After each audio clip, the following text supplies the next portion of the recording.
James Earl Jones was paid $7,000 to voice Darth Vader. Hello there. Star Wars is easily the biggest sci-fi franchise on the planet, with the original trilogy happening almost 50 years ago and projects are still being released to this day in its universe. But even though the value of the company has grown to around $7 billion, there are still many people who aren't as interested in it, but will recognize this guy. I find your lack of faith disturbing. Yes, it's none other than Darth Vader, who's arguably one of the most iconic villains of all of cinematic history. Standing at an impressive 6'9" in his empowering black armor with his deep voice and iconic breathing sound.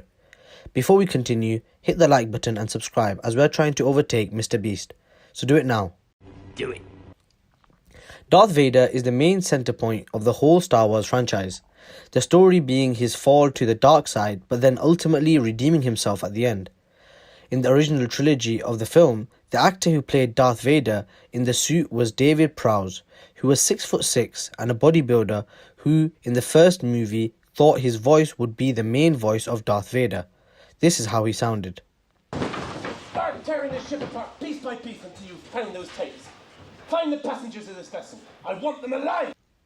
His voice wasn't that deep, which made his sound less menacing, so George Lucas, creator of Star Wars, hired James Earl Jones to be the voice of Darth Vader, and well, the rest is history. James Earl Jones became so popular with the Star Wars fans that it propelled his career even more, and he even got a role in The Lion King.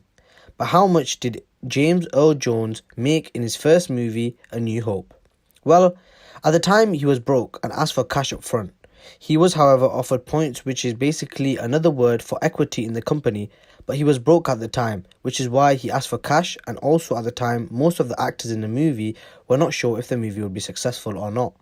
But if you fast forward to the present day, that decision would cost James tens of millions of dollars, which he probably tries not to think about. Sir Alec Guinness accepted the points as a point of comparison, and his heirs have reportedly received an estimated $95 million from Star Wars so far. So, how much did he actually make for the first film? He was paid hourly at $3,000 per hour, and it only took him a couple of hours to record all of his lines for the movie.